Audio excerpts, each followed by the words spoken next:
Hi, folks. Chris Voss here from the chrisvossshow.com, the chrisvossshow.com. Hey, coming here with another podcast. What would you do at this point if I forgot how to do the podcast? Like if I just got lost?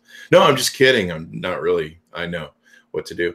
Go to youtube.com/Chris Voss and hit that bell notification button. Go to Google Play, go to iTunes so you can subscribe there. Be sure to tell your friends, neighbors, relatives, dogs, cats, mistresses, pool boys.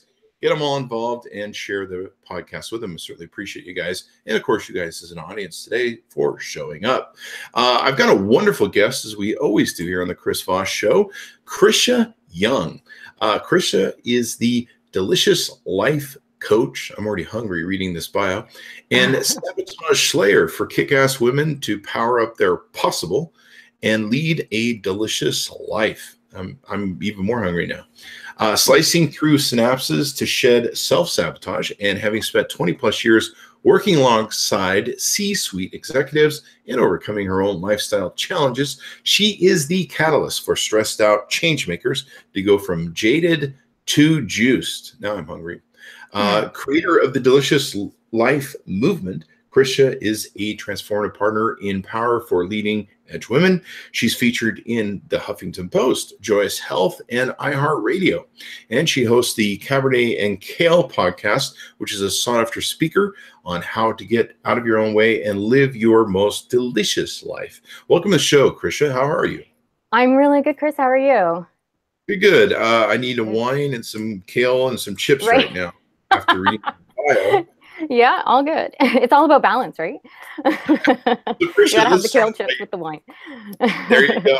More the wine than the kale chips, but I do like the kale chips. They're okay, you know. They're being right with enough fat and fryness.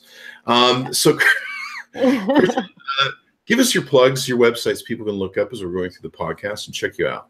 Yeah, absolutely. You can find me at KrishaYoung.com. That's KrishaYoung.com. Through my website, you can find my blog, you can find my podcast, links to all that kind of stuff. Basically, if you just Google Krisha Young, you'll find my YouTube channel, my Twitter, Facebook. You can find me on Facebook as well. I do a lot of live streams on Facebook. So if you friend request me on my personal page or even my business page or whatever, you can get in touch with me that way as well. Awesome. So tell us, give us a synopsis of who you are, what you do, and how you do it. Yeah. Wow. Who am I? What am I? It's the existential question, right? The questions of the universe here on the Chris Voss Show. Questions of the universe. Yeah. Well, so I'm calling myself a delicious life coach and a sabotage slayer. And where that comes from basically is over the last several years of being a coach and coaching women on their health. My journey started like 7 years ago when I was in adrenal fatigue. I hated my job. I hated my life. Things were just not going very well. I had a 60-pound weight gain, and I was just like, okay, I just can't do this anymore. And I was looking for ways in which to get out of corporate and to actually start helping people as well. I really had this deep desire for my entire life to really help people. And I always thought it was going to be like psychology or something like that. But as through my weight loss journey, when I was looking into all the different ways to lose weight, of course, I started with all the stupid diets, the pills, the shakes, like all that crap that's out there. And on that journey, that's when I discovered holistic nutrition. And that basically opened every single door for me in terms of me being able to help people, but also me changing my life, because that opened up things like spirituality and manifesting and like the world of coaching and all sorts of other really beautiful, delicious things. And as I started to coach women, I work with women and men, but with the majority women.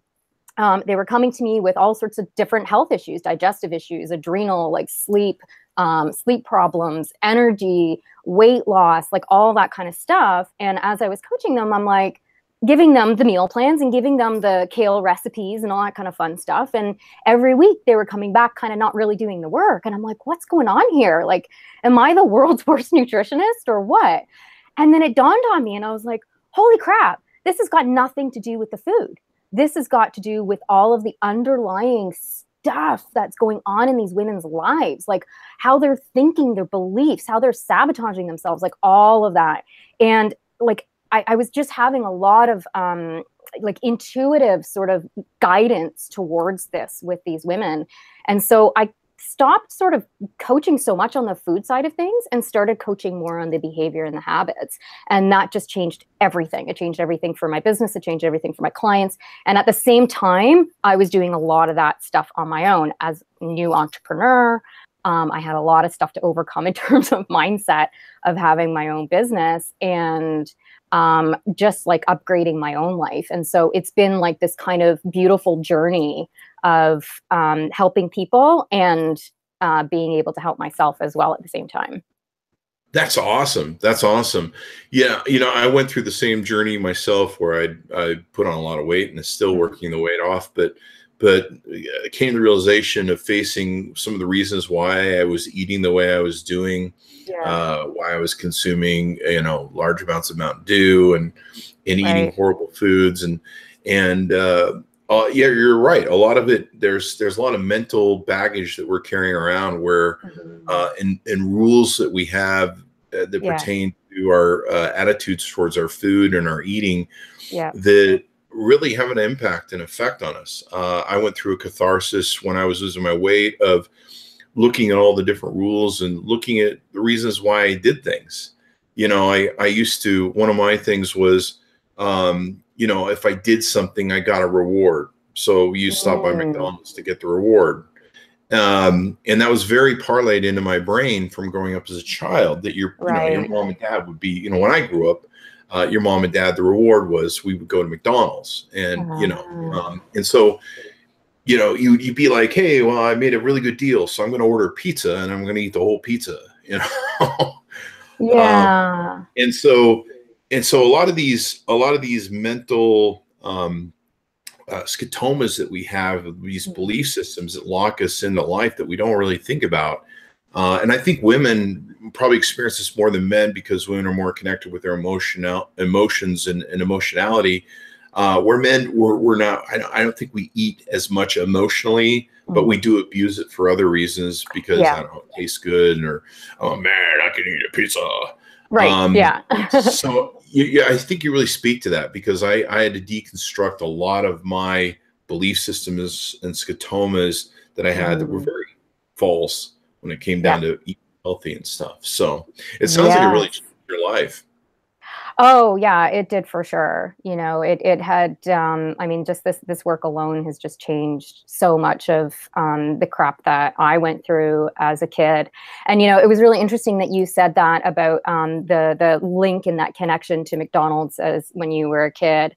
And the first thought that popped into my head was that was probably a positive experience for you. And it was like a sign of sort of like love and appreciation and happiness and all that. And like, that's that underneath feeling that we're seeking. Right. And so when it's like that high five. And so McDonald's or pizza or whatever it was for you represented that high five and that like, hey, way to go, Chris, you did such a great job. And I think it's so important for us to identify that, first of all, and then find other ways, healthier ways to high five yourself or to give yourself that love or that appreciation or whatever it is that you're seeking that's underneath that reason for reaching for that thing in the first place. Yeah, and high five yourself in a way that's actually going to help your health in your life and live longer and just live with a higher quality.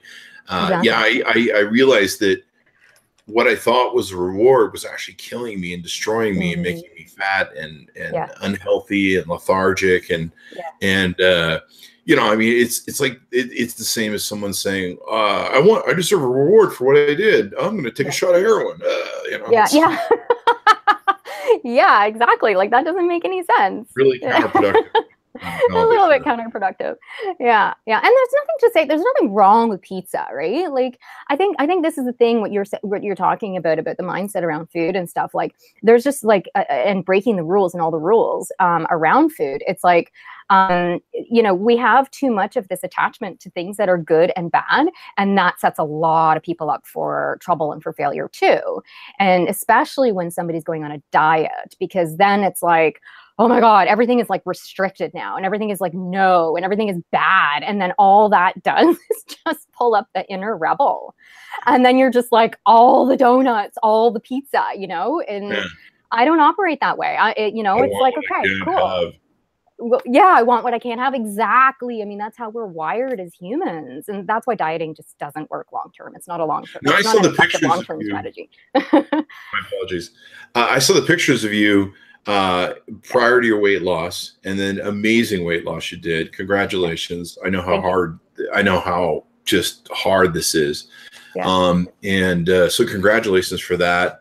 You have it on your website. You show your you know, the before and after pictures. It's a challenge. It's a challenge to maintain too when you lose the weight and not go back as well. Yeah. Yeah, absolutely. And I think that's why it needs to be a lifestyle shift. Right? Like, it can't be a diet. It has to be, I am now changing my lifestyle. I'm going to figure out why I got in this place in the first place. You know, like, what is going on? Why am I stuffing my face with whatever all the time? And then introducing healthier foods, doing those swaps, right? So swapping like the unhealthy thing for the healthy thing or whatever. And then, but also inviting in healthier, like spiritual practices, like meditation and walking and exercise, and doing the things that you really, really love to do in order to bring in that healthier overall lifestyle. And then finding like people who, like your people who are around you too, who are like living that healthier lifestyle as well. So it's a whole thing. And then that way it becomes a new lifestyle, and it becomes a lot easier to maintain. And plus, the thing that I notice the most with my clients is when they start to make this shift and they start to feel better in their body, like I'm sure you could probably speak to this as well. You probably look back and go, holy crap, how did I even function before? Like, how did I function? And then I think I would die if I did it all again. Right? And then like if I went back to the way I used to eat, I would just be dead. I'd probably keel over. Right. And yeah, and like that's enough of an impetus to keep you going, I think. Yeah. And one of the important things I learned too, a big proponent of mine was Penn Jillette's book Presto. And he helped walk through the mentality and why he believes some of the things. And one of the important things I got out of his book was he said, you know what? I've got a lifetime of memories of bad eating. He goes, I got whole banks of eating Oreo bags and bad steaks and all the food that I ever ate. I don't have to do that anymore. I got plenty, you know, if I want to think about some time that I ate some really bad food, I can go, well, yeah, there it is. But I don't have to do it anymore. Yeah. It's kind of like sticking your hand on the hot platter when you're a kid. It's kind of seemed fun and exciting until you burn your hand, and you don't have to do it anymore. You can just go, well, there was that. Yeah. And so, and like I said, and like you do, having a coach that can really help you through these things really helps. For me, I turned to social media and my audience, and was actually using them as a coach and using them as a credit check or a basic thing where I committed to actually publishing every day my withings, weight gains or weight losses, whichever they were. Fortunately, they were mostly weight losses. And then I would share with them what had transpired and what I was feeling and doing. But it gave me someone like yourself as a coach that could go, hey, you're off course, or hey, you need to do this, or you know. And there's a real mental game behind it that you really don't see until you really get into it and you start learning how much of what's going on up here is what you say, self-sabotaging yourself and causing you complete unhappiness and unhealthiness. Yeah, 100%. And I love that you use your community. I think that's so awesome. Because at the end of the day, like when you hire a coach, it's for accountability. It's for accountability, and it's for somebody to help shine that flashlight on things that you can't see. right? And so you found that in your audience, and I think that's absolutely brilliant. I love that. And you know, I'm sure you probably inspired so many people as well to come along on that same journey and to cheer you along and all of it. Like, I think it's really super inspiring. And I loved that podcast that you did where you talked about like how messed up the industry, like the food industry is, and all that kind of stuff. I think this is a really important conversation that we need to be having, and you know, how other parts of the world are kind of getting on board, and we need to do stuff like that here. But yeah, definitely back to the sabotage stuff. Like, yeah, I mean, if you're not addressing what the underlying root stuff is, the deep stuff, then you might find yourself continuously falling back over and over and over and over again. So it's kind of like this combination of making sure that you have that accountability in some sort of way, but also continuing to do that deeper exploratory work about like, what the hell is going on here? Like, what happened? Why did I get here? And keep like always being hyper aware of like when you might be heading into another sabotage in some sort of other way. And it's like, it's not just with food. It's like how you do one thing is how you do everything, right? And so guaranteed, if you're sabotaging yourself with food, you're sabotaging yourself with relationships, and you're sabotaging yourself with money and all of it. And it's all kind of the same thing. And when you can get to that root, it usually fixes all of that. Yeah. I remember, you know, I'd be like, oh, we're going to have a reward today because I closed a big deal or something. We're going to In-N-Out Burger. And, you know, go to In-N-Out Burger and get the reward. And then, you know, later that night, I'm tossing and turning in the bed with my stomach going, oh, what the hell did you do to us? I hate you. And, you know, I'm living on Tums and Rolaids all throughout the night. And now I can, if I do want to reward myself, although I recognize that food is for nutrition, it's not a reward. I'm not a dog. Yeah. When you really think about it, you're actually treating yourself like a dog. I get a reward. You're like, what are you, a puppy? Good boy. You're human beings. Have some dignity. Stop that shit. But you know, we get ingrained with this is for our parents, because our parents are trying to, you know, they're trying to manage us, and they're like, look, if you shut up and quit being a brat, I'll give you a reward at McDonald's. And you're like, oh, okay, this is a reward.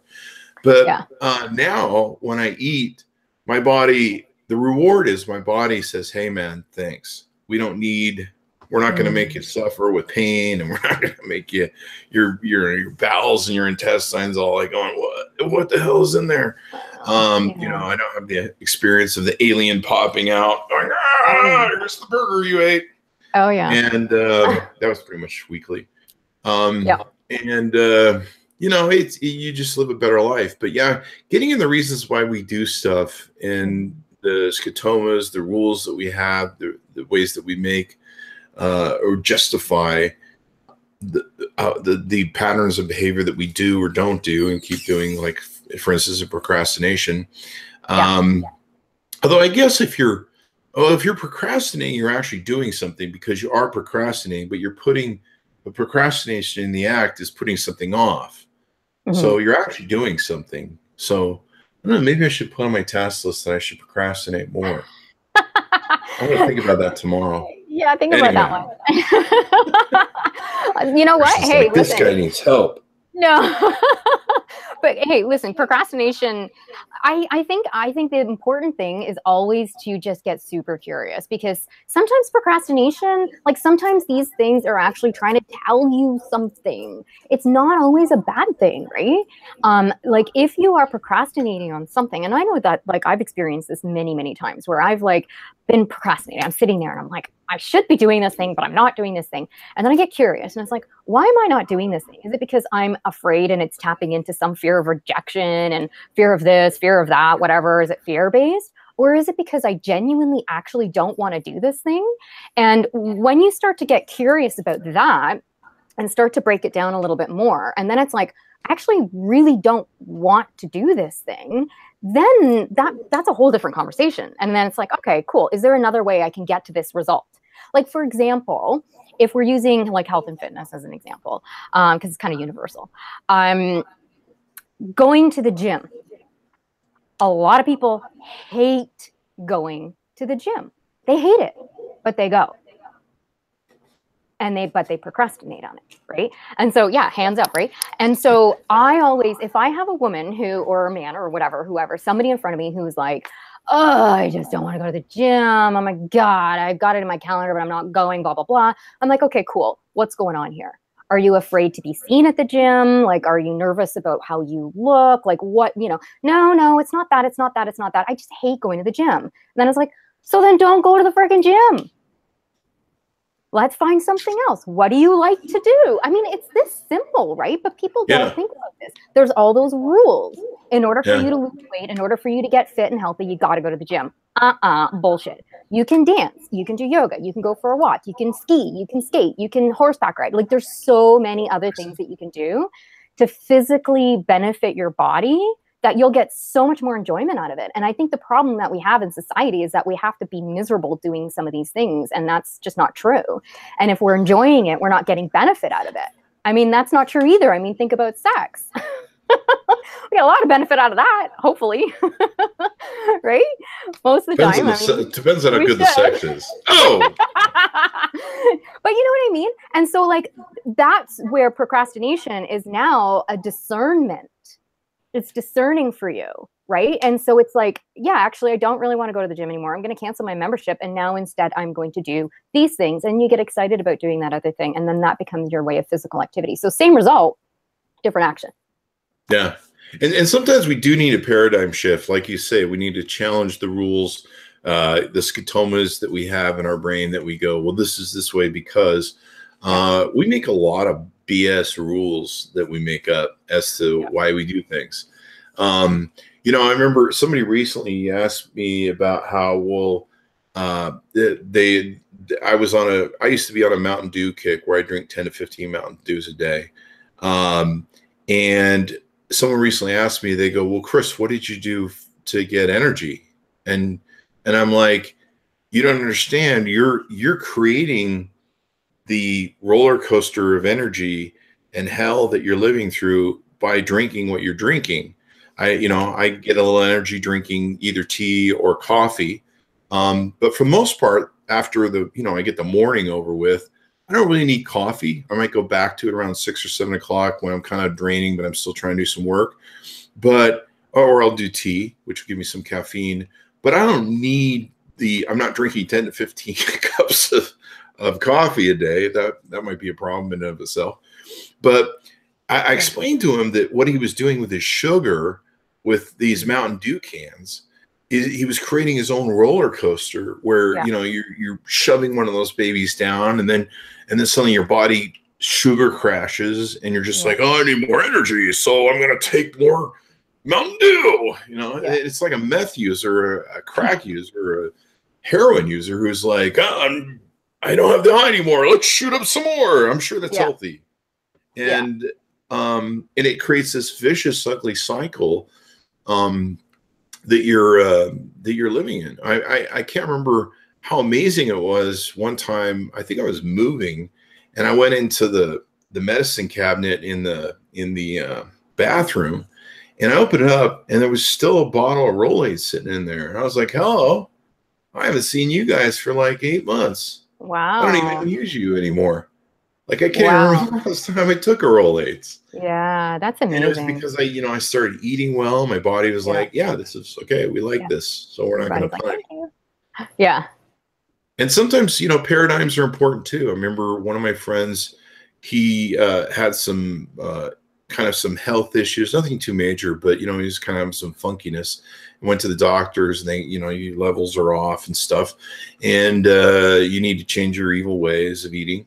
And he fought it for a while, but then he made a realization that he might not live long enough to see his daughter's wedding whenever she had her wedding years in the future.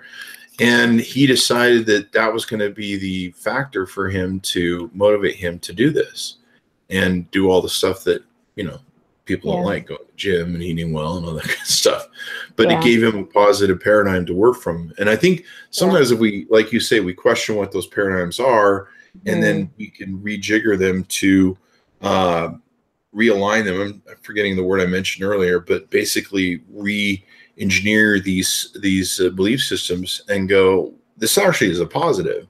you know, eating broccoli, like, you know, I grow broccoli, but then you start repositioning some of your paradigms is like, well, this is really good for me and it's healthy and I'm going to live longer. And if I learn to cook it or prepare it, like for me, the hard part of going vegan was, you know, you're just like, I'm going to eat broccoli, spinach, and salads. Kill me now. Right. And learning to make them in a lot of diverse ways and getting recipes online. The Yumly app was very huge for me. And learning ways to prepare it that was still incredibly healthy, but, you know, satisfied those taste things that we seek so much when we eat some of this horrible food. So, yeah, it's quite the challenge when it comes down to it. It can be, yeah, for sure. And like when I started this whole journey, it's really weird that I ended up in food because like I'm a foodie and I love eating. But prior to going to nutrition school, I literally all I ate were carbs, like, you know, macaroni and cheese, bagels, processed cheese. Like my idea of a vegetable was microwave broccoli with a piece of processed cheese on top, microwave again, like, because I couldn't stand the taste of broccoli, right? Like what you're talking about. I mean, I did that for years until I was like in my mid 30s, right? Like, and what I learned in nutrition school was how to cook this stuff and like this super amazing benefits of food. Like when I started to understand, holy cow, you mean fat does this? Like coconut oil and olive oil and avocado makes my skin look amazing and my brain function. Wow, that's really cool. And you mean to tell me that carbs like give me energy, and you mean to tell me that vegetables like can be cooked in this kind of way? It was like so eye-opening in the same way that you've discovered that as well, with all the different types of vegan foods that you can, you know, prepare in a really delicious way. To enhance that experience for you. I think that's super cool. Oh yeah, most definitely. You know, I remember when I threw out the rules and started making new rules, and I just said, well, we're going to try things. And I remember when I announced to my audience, I'm like, I have dreaded the moment that I would ever decide to try tofu. Yeah, I tried it a couple times, but I still can't eat tofu. We're gonna try this. We're going to walk down this journey and we're going to use the Yumly app. And now I can make you really great meals with tofu, and they're going to be tasty and wonderful. And sometimes you may not know they're tofu when it comes down to it. Yeah, I would have to have like hide the tofu. I would have to have hide the tofu. I one health food, I'm like, no. Across the thing. In fact, soft tofu, I still can't stand. I have to have kind of hard tofu.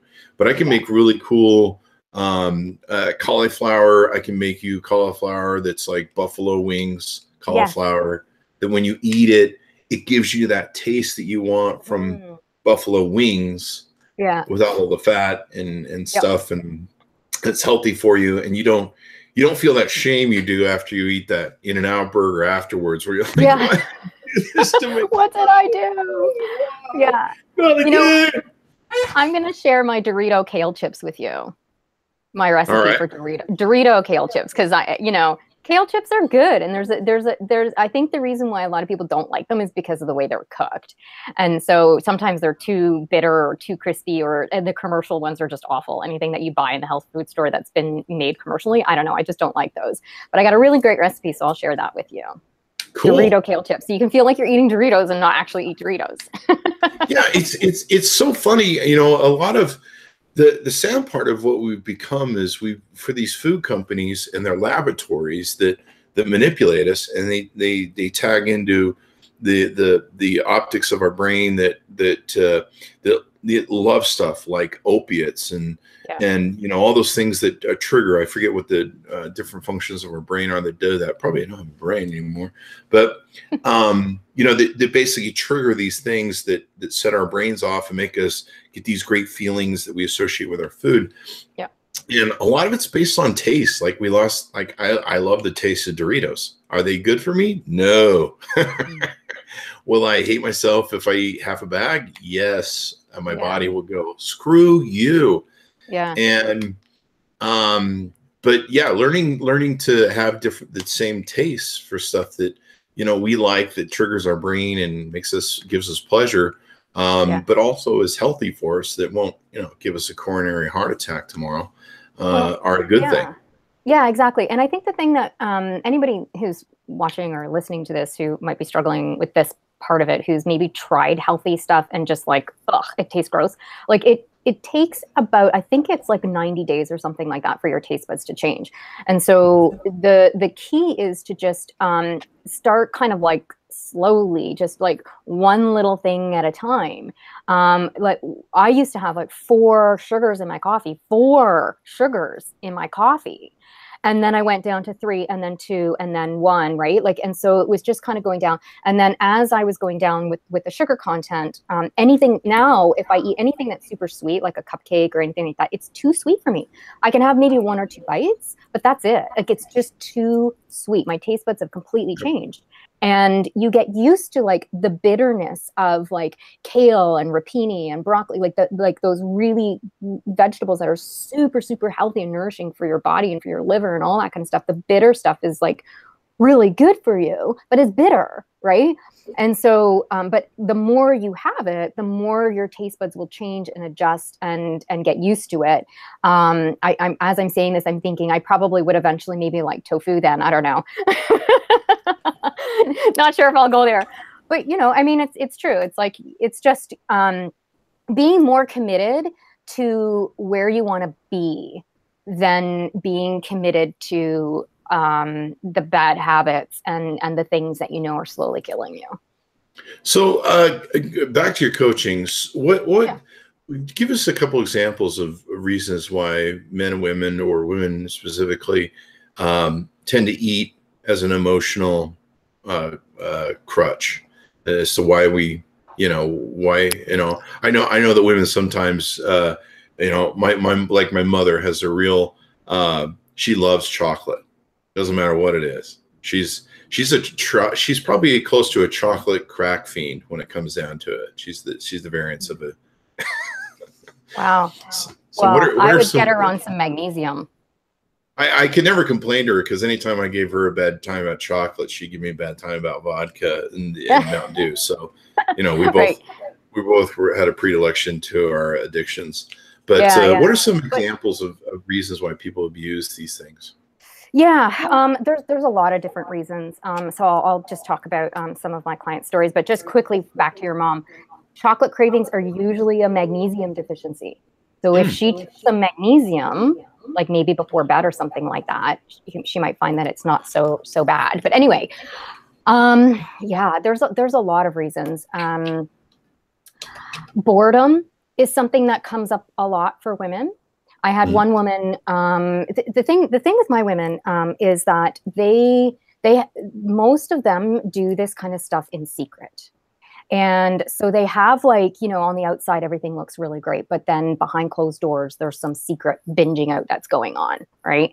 And for them, it's like super embarrassing. They don't want anybody to know about this. And I had this one client in particular who was like, Miss Whole Foods and organic this and organic that, and like super healthy and vibrant woman. But at night, she was literally downing bags of candy.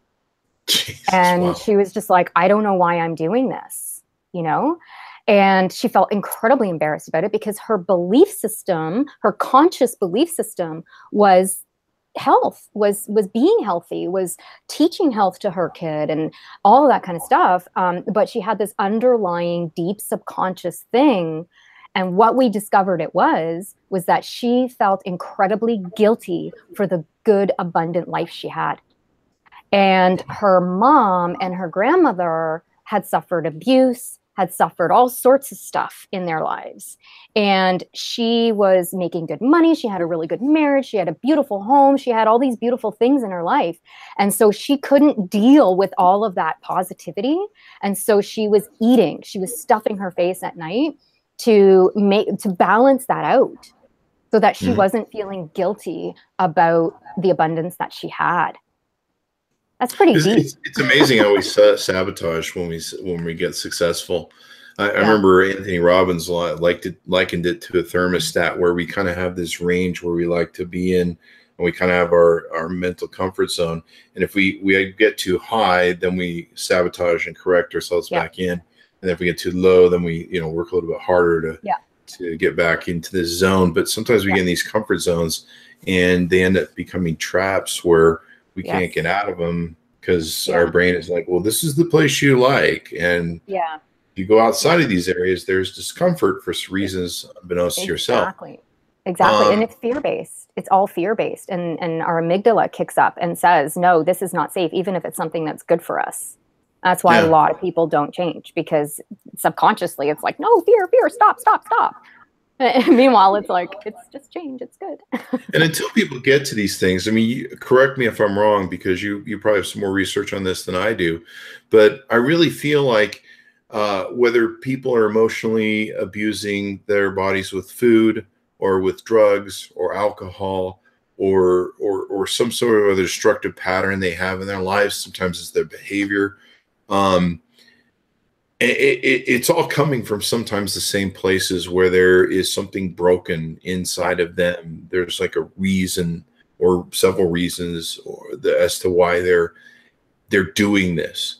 And correct me if I'm wrong. Is that statement true, do you think? Oh, absolutely. Yeah. Like, I mean, at the end of the day, it usually boils down to a fear of being rejected. It boils down to that love, because you have to understand, we're all born completely pure. When we're born, we are bundles of love, and that's it. And then it's just what happens in life, whether we have well-intentioned parents who just tried to discipline us and it screwed us up, or we had like completely screwed up parents who really screwed us up, like big time, like whatever it is, we're fed, and teachers and media and society and classmates and like all sorts of things feed into those stories. Right. And it's especially when we're really young, and if there is something that is so significant that we latch onto, like, for example, for myself, I grew up with, my mom was an alcoholic. She's passed away now. But growing up with an alcoholic mom, she was always very distant. She was, just not there emotionally. And as a child, I really internalized that. And I thought there was something fundamentally wrong with me. And anytime I was rejected in any kind of way by friends, I'm just scanning constantly for that rejection. It's like, well, I'm not going to get too close to you because you're just going to reject me. I'm not going to put myself out that way because you're just going to reject me. And that all boiled down to the stuff that I had actually experienced as a kid. And it took a long time before I even realized, like, holy crap, like, I knew that there was a connection, but I didn't know there was a connection, if that makes sense. And then when I started to really go, oh, wait a minute, I'm seeking too much out there for all those things. And when I started to really tap into how I can start to love and care for myself, then that rejection piece started to like really tone down. And so my behaviors, my actions, my self-sabotage also started to tone down as well, because I wasn't reaching out for those things to soften and quiet the voices and all of the negative feelings that I had about myself that were so triggered from what had happened to me as a kid. Right. And so, I mean, like every client that I've ever worked with over the years, there's definitely been some sort of connection to childhood and to, a rejection or something along those lines.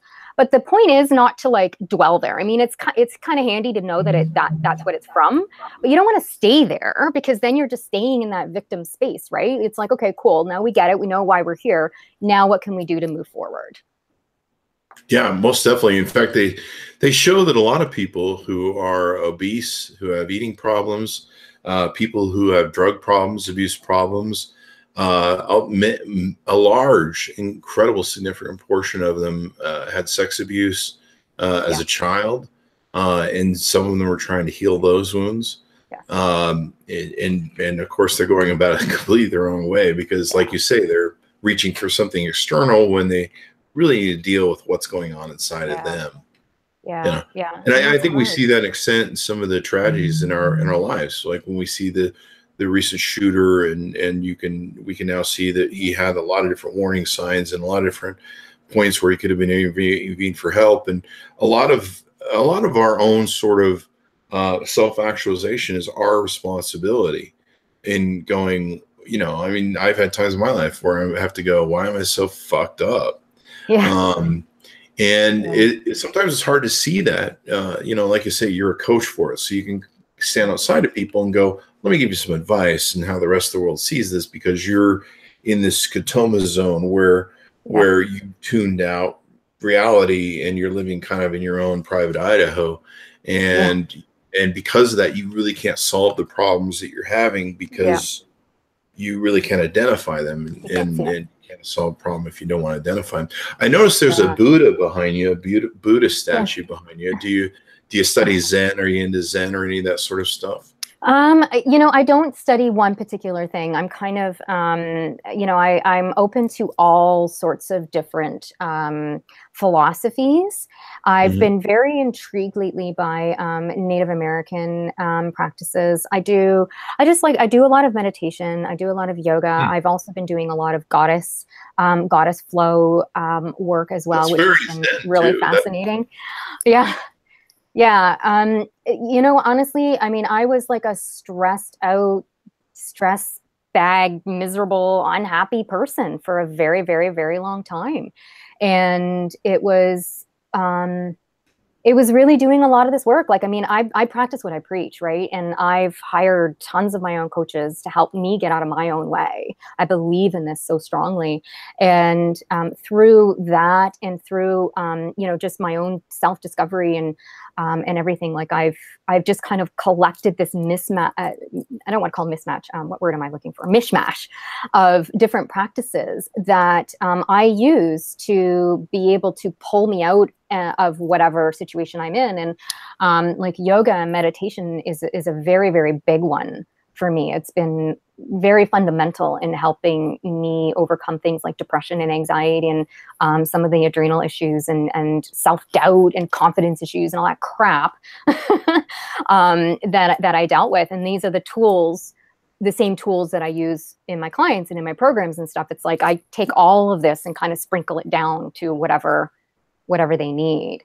Yeah. Do you have a particular thing that you follow? It used to be vodka, but now it's not. It took me about a year after I lost weight to finally say, this isn't good for me either. So I'm not sure why you're doing it. And we address those issues. But recently in the last, I guess 6 months since August, I discovered some Eckhart Tolle books and Zen and meditation, like you say. And I found some resolution there. Yeah, I mean, it's a huge mental game. It's really sad we don't teach kids in elementary school as to like the insides of their brain and the works and why they do what they do. They're just like, well, whatever you're doing now, just run with it. See how that turns out.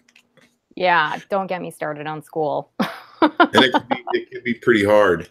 And you know, it's just the mind can get really out of control, especially our R2D2 sort of robot brains that go, what do you want? Okay, I'll give you more of that. And we make these choices, and then one day we wake up and we're 350 pounds, and you're like, maybe I shouldn't have had more of that. Yeah, it's true. It's true. We talked about this a lot yesterday in the call that I had with my group program. And one of the questions that came up was like, how do I get rid of the negative voice in my head? Like what you're talking about, right? You know, because it can be so loud. And I did a live stream on this yesterday, but I'm happy to share what I said. One of the first things that you can do when you are in that space of that loopy thought is literally get it out of your head. And like writing it, journaling it, talking it, videoing it, whatever, like maybe not necessarily live streaming it, but recording yourself and then deleting it unless you want your people to know, but whatever. Sure, you're crazy. That's my philosophy, but I'm not sure it's good for I mean, I'm a believer in being vulnerable with your audience for sure, but I think there's like a fine line between like crazy and vulnerability. I've had But people getting say to me, out. Chris, you share a lot of wild stuff on social media, but you work for yourself, so you can't be fired by a corporation to read your post. So That's you right. kind of live in a world that Yeah. some of us can't. Yeah, And yeah, I'm like, well, that's your problem, not mine. yeah. That's your problem. Yeah. Quit your job and start your own company. Yeah, stealing the mind and the craziness. It's so hard. I think it's harder now than ever to be a parent, to have kids, to hold down relationships, to navigate, a world of politics, or world of life. Trying to make sure that the kids are going to the soccer game, and juggling all the different hats that we have to wear nowadays. And I think it's compressed in our society of constant low wages over the last 40 years that have been pretty stagnant, and higher taxes and higher costs of living, and people just trying to, I always remember the movie The Network, where he comes out and, I want you to go to your windows and say, we're not going to take it anymore. But he's like, we reached a point in a society where we're just so battered. You're just like, let me alone. Let me sit and watch my TV and let me have my radial tires, and just leave me alone for a while. Let me just have some peace. And being able to get that sort of peace in your own brain is a really important factor. It drives people to suicides.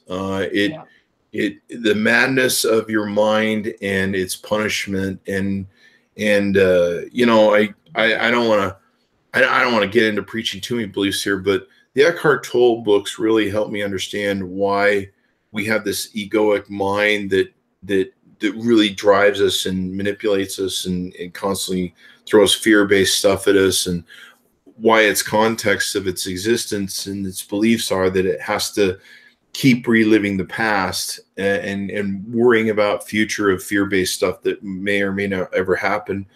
And part of that's a way of making it feel alive and giving control over us.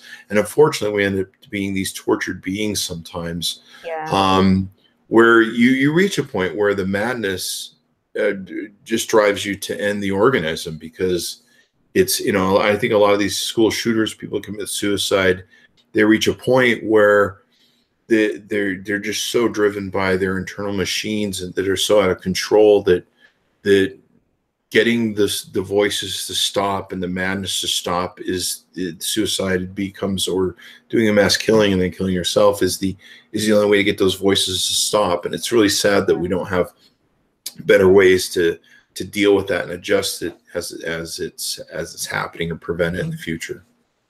Yeah, I agree. I agree 100%. And I mean, those are some pretty extreme side of mental illness that you're talking about there, right?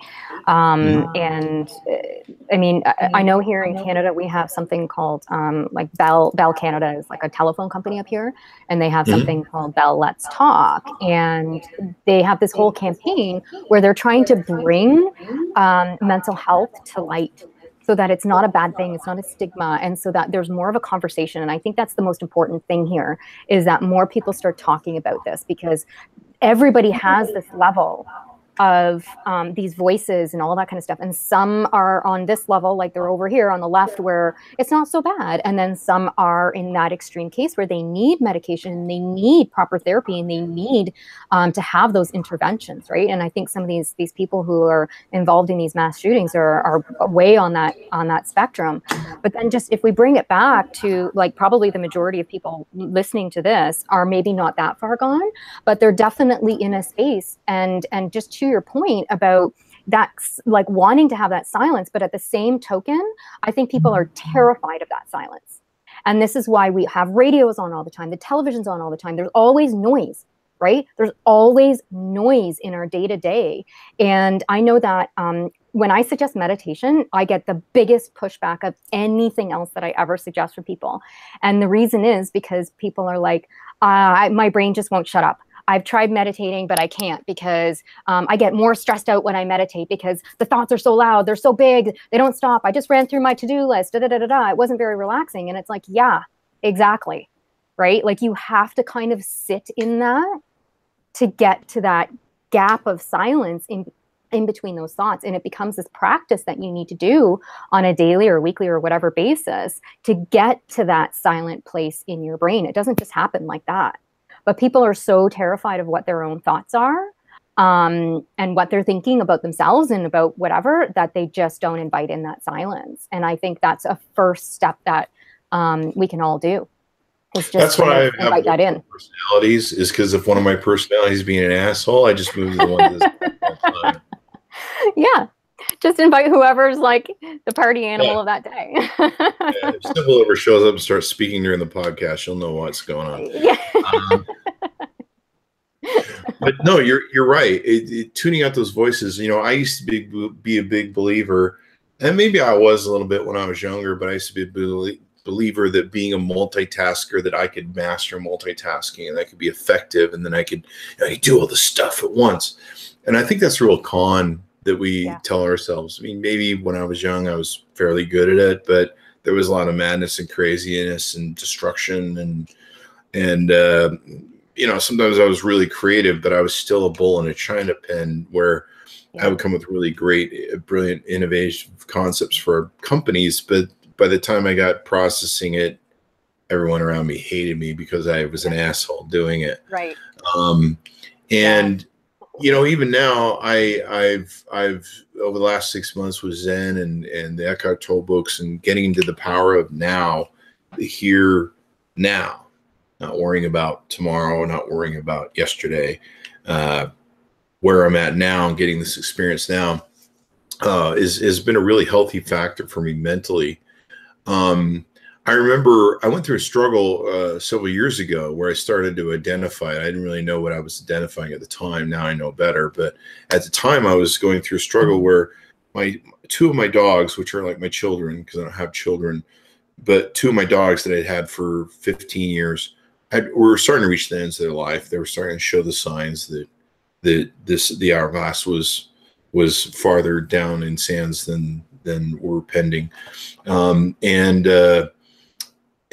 so I looked at it. I was trying to. I had so much going on in my head that I was trying to focus. You know, they would come to me and they want petting and attention and me to play with them or give them treats. They want some sort of love or and attention, and I would be there, and I just felt like I wasn't even looking at them. Yeah. Like I would just be in this world of and you know, be like, oh, hang on, Dad's got to send this email one more time. I'll pet you here, but Dad's got to send this email. And and then even worse, when my one dog was going through cancer and we had our hospice cared for 14 months, there were times where I was like, I would spend all day, you know, raging about politics. And in the meantime, she would be slowly disappearing behind me. And I was going through this thing where, why do I have this problem? I can't focus. Like I would see stuff in front of me and I wouldn't be seeing it. I wouldn't be present in the now, as Eckhart Tolle puts it. I would be, you know, worrying about this, or my brain would be beating up about some stupid thing from 20 years ago. It's amazing all the things that our brain beats us up about. And no matter how much we relive that, no matter how much we beat ourselves up, or we shame ourselves with bad things that we did, or someone we offended or hurt 20, 25 years ago, 30 years ago, you can't ever change that. And so you have to sit down and go, why are we doing this? It's not going to change it. No matter how much I go through it, it won't change the past. And we do the same thing with the future. You know, I used to think I was a great planner because I'm a person who thinks about all the options. And so when I come to the table, you know, like negotiating or anything else, when I come to the table, I've got multiple variants of avenues that I can take. And okay, well, this can work, and this can work. And I've got my fallback positions, and and the problem was I would spend, you know, hundreds of hours planning for crap that would never happen, you know. And sometimes you plan all this stuff out, the person would be like, okay, that's the deal. All right, I signed it. See you. Thanks. All right, let's do business. And you're just like, why did I, you know? And so, yeah, I mean, people really have to sit down with their minds, question what they're doing. For me, like when I lost weight, like you did, I had to sit down with all my rules, my paradigms, my belief systems that I thought were so brilliant and so right, and go, why do I believe this stupid thing? Well, that's idiocy. I believed that for 20 years. Yeah. Throw that away. Is that even mine? Is that mine? Yeah. No, I don't. Yeah. I actually don't believe this. Yeah, like who came up with this thing? Yeah, no thanks. And money mindset. A lot of money mindset comes from this kind of crap too. And a lot of people struggle with money because of these kinds of beliefs, and that's another whole other topic. Oh yeah, I mean, I remember one of my parents' things that they would always do to try and get us to, knock it off as kids, because we're going, oh, can I have a pack of gum, and hey, can I have a Trix box? Yeah. And, it's the endless. I don't even know how mother or parent survives going to the grocery store with children. I mean, for what we put our parents through as kids, I would never take my kids to a store, like, ever. And I guess you have to, because I guess you can't leave them alone, and they get out of their cages sometimes if you do, evidently. Yeah. So yeah, I have two, so I know exactly what you see. I have a 4-year-old and a 6-year-old, both boys. Yeah, and they're at an age where you can't leave them home. No, unfortunately. My mom back in the day, I guess this was legal. She would lock us in the car, and then she'd put like a little sign on it, say "Serial killers, please take your pick." But that was the 70s, so it was kind of a different time. And but I mean, my mom would say to me, and I think my dad did, but I can always remember seeing her at the counter, the cash register. She's making out the check or cash or whatever, and we're asking for stuff. She goes, "We can't afford that. We can't afford that," and that became like her routine thing, where we don't have money, we can't pay for that. And I'm sure she did have the money to pay for it, but it was her way of, it's the same thing as like when your mom goes, well, I'm going to take you for a reward to McDonald's, and you start queuing that up in your head. And I remember Anthony Robbins talking about that, where people use those rules they were given by their parents about how they can't have some certain things because they can't afford it. And they become that, and they embody that for reasons that they don't know. And they lock themselves into a scotoma where they limit themselves.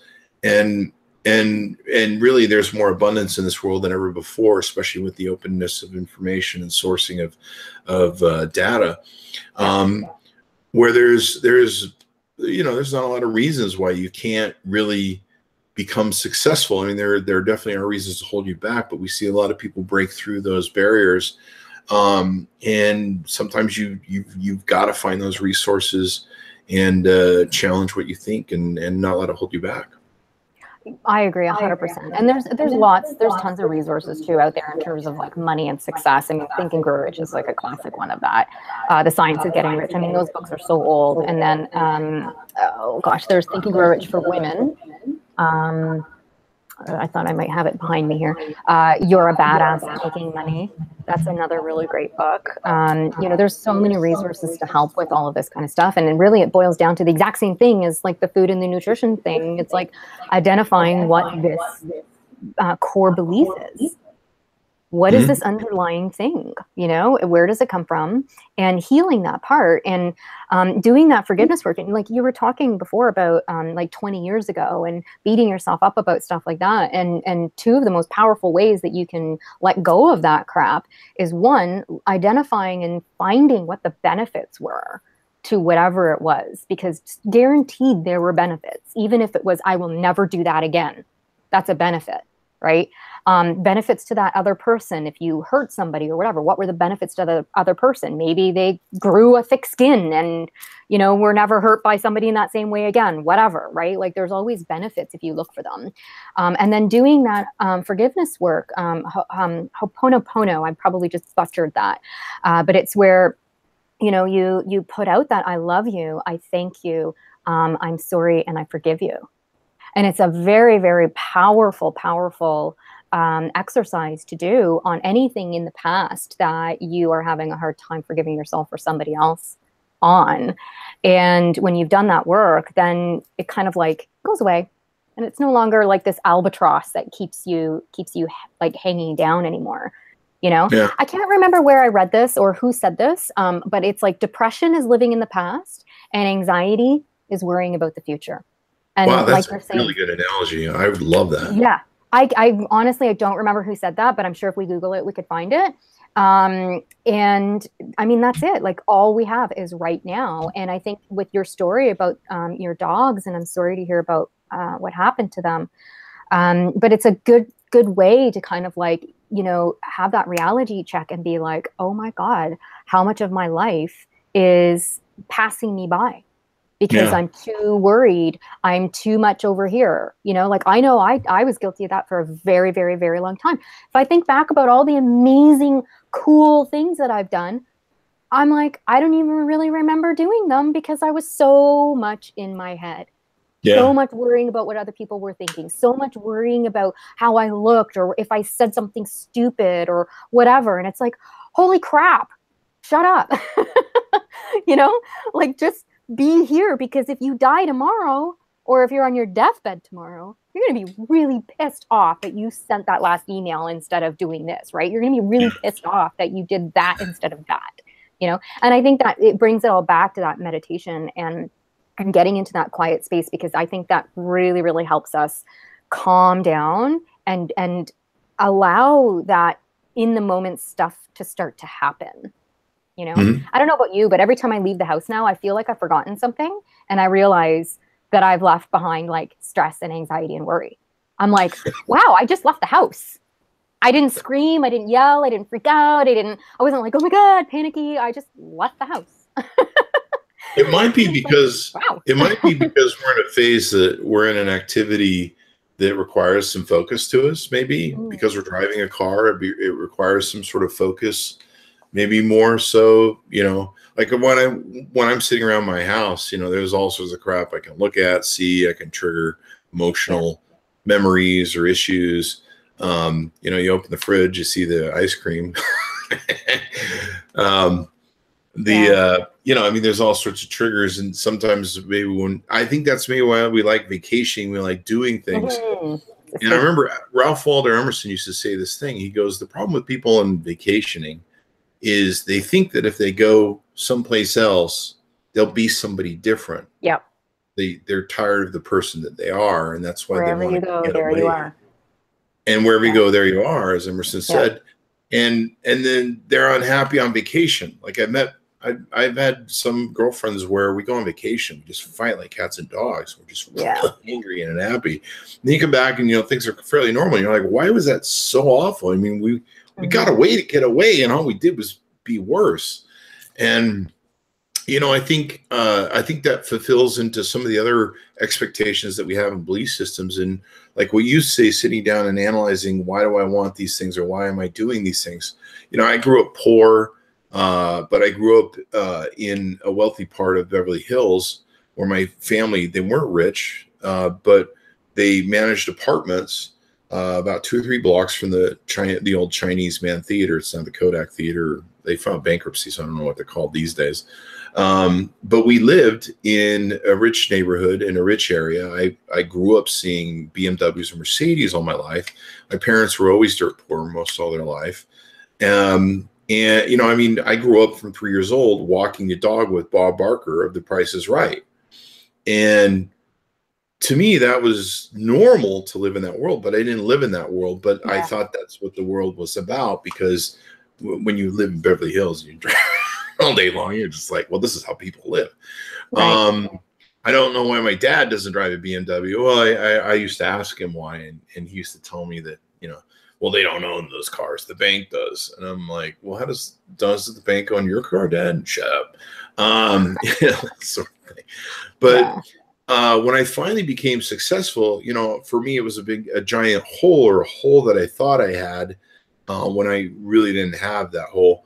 But I wanted money, fame, success, being able to buy whatever I want. And when I reached a point where I had worked so hard and I got that, I had this moment of, is this all there is? This is so emotionally devoid for me. I thought there would be some sort of treasure box of emotional fulfillment and peace and rest and you know, there would be some sort of, I don't know, somebody comes out with balloons and goes, you finally won.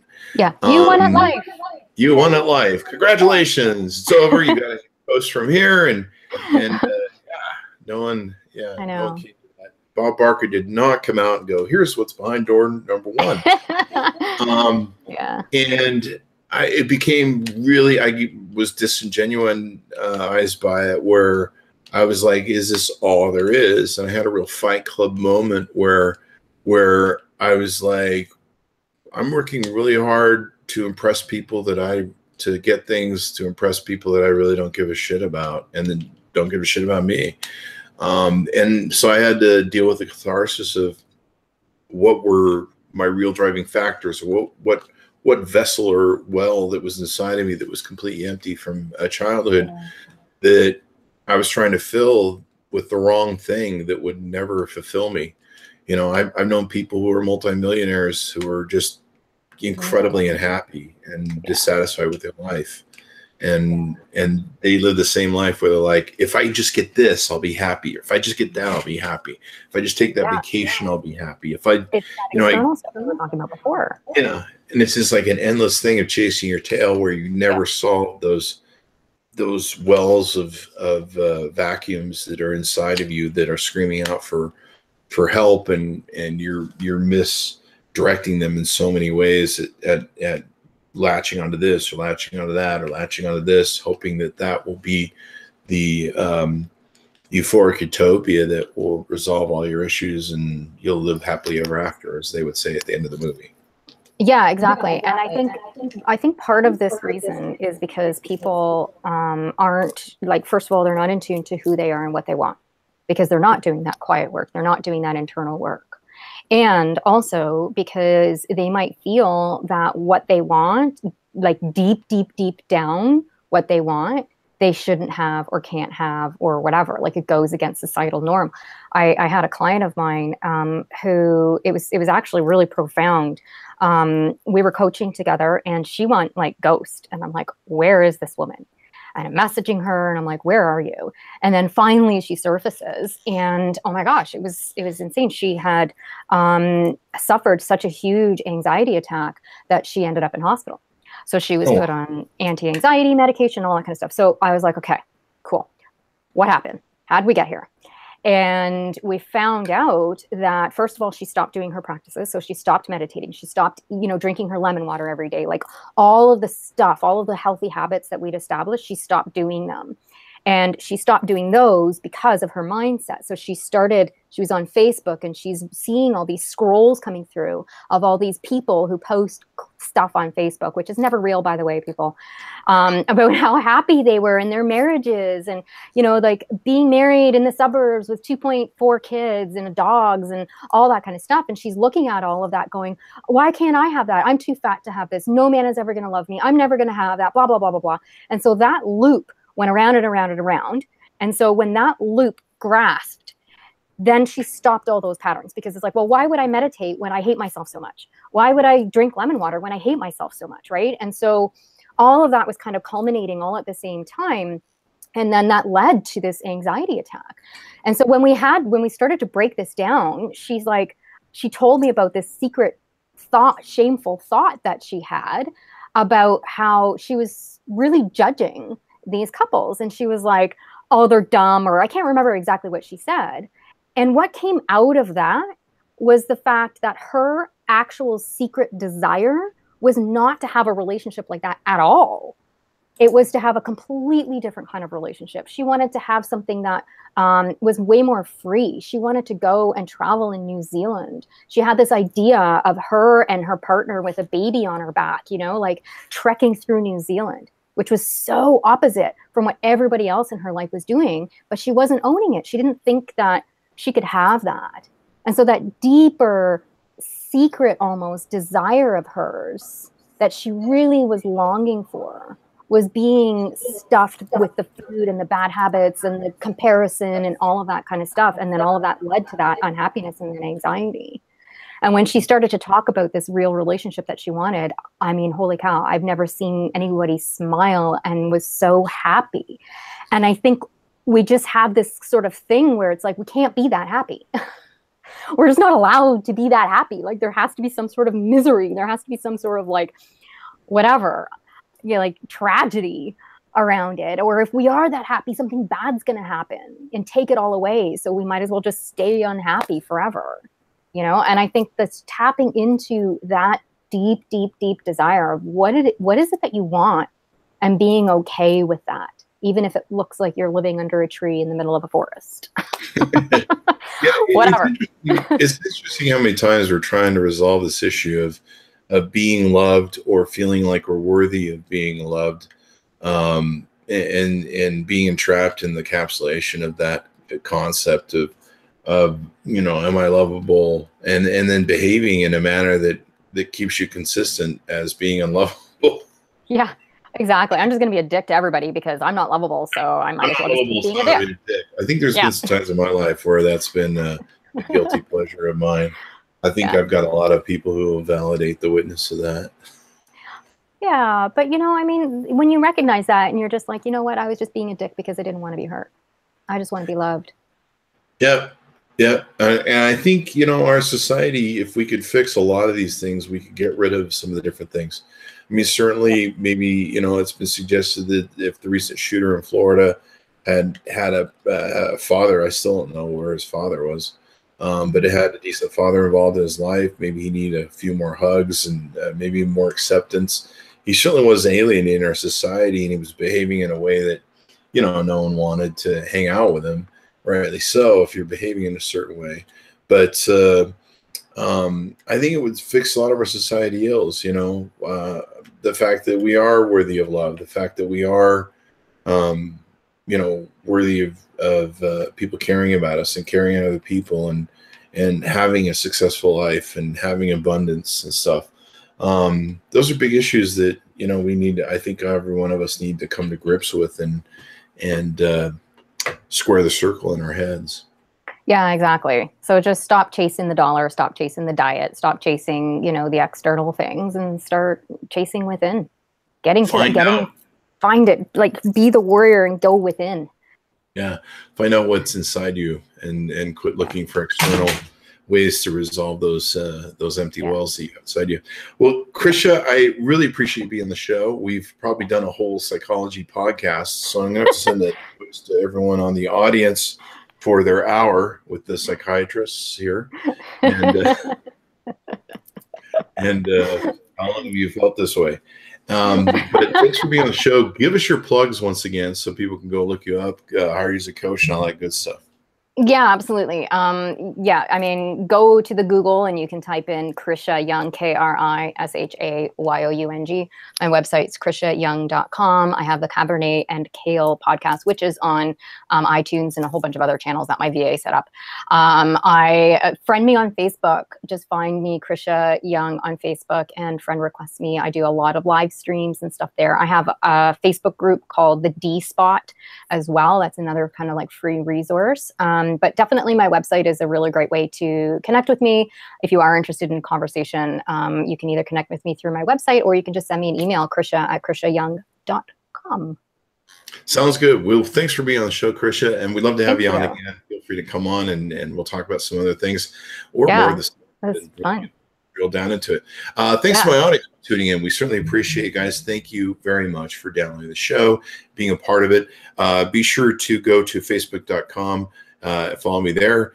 You can go to YouTube, Google Play, and iTunes to subscribe to the show. Be sure to share it with your friends, neighbors, relatives. Tell people about the show. We certainly appreciate it, and it helps us bring more wonderful guests like Krisha Young to our show. So thanks to everyone for tuning in, and we'll see you guys next time.